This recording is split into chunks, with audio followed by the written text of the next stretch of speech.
नमस्कार, हमारी खास पेशकश में आप सभी का स्वागत है। आपके साथ हूं मैं नेहा बाथम। कोरोना की रफ्तार काबू में नहीं है, हालात सुधरते दिखाई नहीं दिख रहे।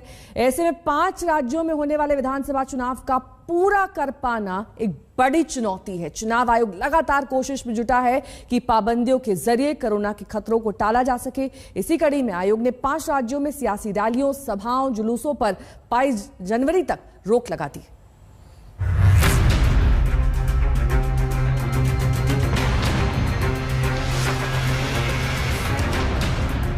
यूपी, उत्तराखंड, पंजाब, गोवा, मणिपुर, इन राज्यों में चुनावी पारा चढ़ चुका है, लेकिन रंगत बदली हुई है।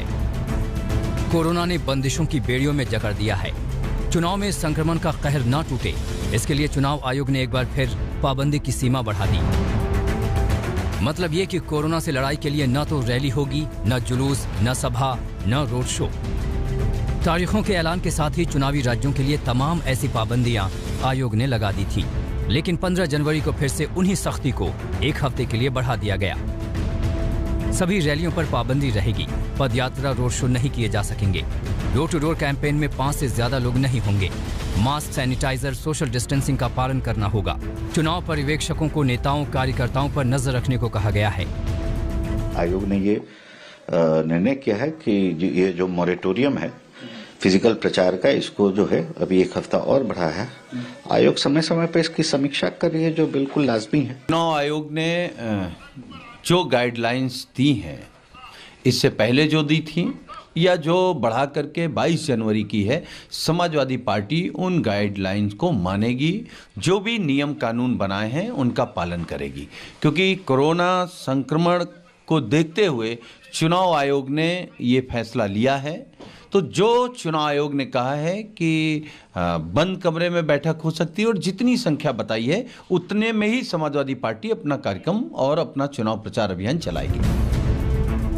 5 विधानसभा चुनाव में आयोग ने ऐसी पाबंदी जरूर लगाई है, लेकिन वर्चुअल रैली की इजाजत दी है ताकि पार्टियों का प्रचार चलता रहे।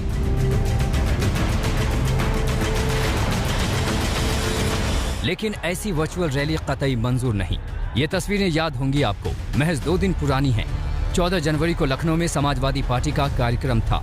स्वामी प्रसाद मौर्य समेत बीजेपी छोड़कर आए कई विधायक समाजवादी पार्टी में शामिल हुए थे। बड़ी वर्चुअल रैली के नाम पर बड़े कार्यक्रम का आयोजन किया गया था।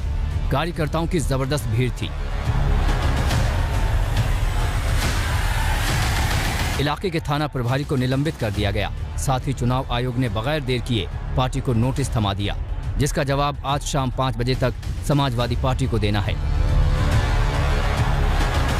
पिछली दफा समाजवादी पार्टी के इवेंट में भीड़ हुई, जिसका प्रशासन ने और इलेक्शन कमीशन ने संज्ञान लिया, और आज उसको देखते हुए आप देख सकते हैं यहाँ पर फोर्स पूरी मुस्तैद की गई है। प्रशासन के लोग भी हैं, इसके अलावा पार्टी के भी कुछ लोग गेट पर खड़े करे गए हैं, जिसमें जैसा आप ये सब अनाउंसमेंट सुन रहे होंगे कि गेट पर अनावश्यक रूप से ना खड़े होइए, इस तरह की बातें यहाँ पर पुलिस वालों द्वारा बताई जा रही हैं। आप देख सकते हैं पूरे मुस्तैदी यहाँ पर लगाई गई है, और पार्टी के भी कुछ लोग यहाँ पर लगाए गए हैं जो ज़्यादा भीड़ को अंदर जाने नहीं दिए जा रहे हैं। पिछली दफ़ा जब स्वामी प्रसाद मौर्य ने ज्वाइन किया था तो कोविड नियमों का उल्लंघन यहाँ पर हुआ था, पर आज वो ना हो, इसको लेकर पार्टी के लोग और पुलिस प्रशासन के लोग भी यहाँ पर मुस्तैद। समाजवादी पार्टी ने चुनाव आयोग के नोटिस का जवाब नहीं दिया तो आयोग कार्रवाई करेगा। इन सब के बीच अखिलेश को डर सता रहा है कि कोविड प्रोटोकॉल का उल्लंघन हुआ तो बीजेपी चुनाव में साजिश भी कर सकती है।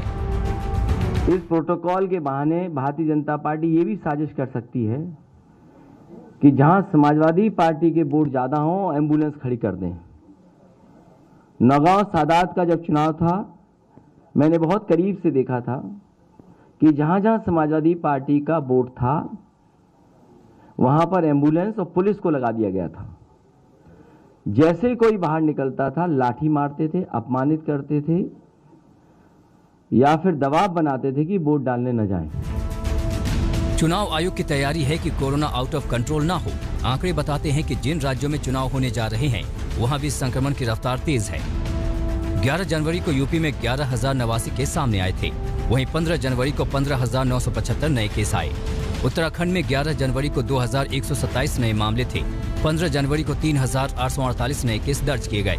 पंजाब में 11 जनवरी को 4,552 नए केस मिले। वहीं 15 जनवरी को एक दिन में 7,642 नए केस मिले। गोवा में 11 जनवरी को 2,476 केस सामने आए। 15 जनवरी को राज्य में नए केस 3,274 मिले। वहीं मणिपुर में 11 जनवरी को 116 और 15 जनवरी को 119 नए केस मिले। सतर्कता और सावधानी की आवश्यकता है। एक बीमारी है। बुजुर्ग लोगों को, बीमार लोगों को, बच्चों को, गर्भवती महिलाओं को हर हाल में इस प्रकार के संक्रमण से बचाना होगा। मणिपुर को छोड़ सभी राज्यों में तेज संक्रमण से इनकार नहीं किया जा सकता। चुनाव आयोग की चिंता उन्हीं विषम हालात से निपटने की है। 22 जनवरी तक सख्ती उसी का हिस्सा है। दिल्ली से संजय शर्मा के साथ आज तक ब्यूरो।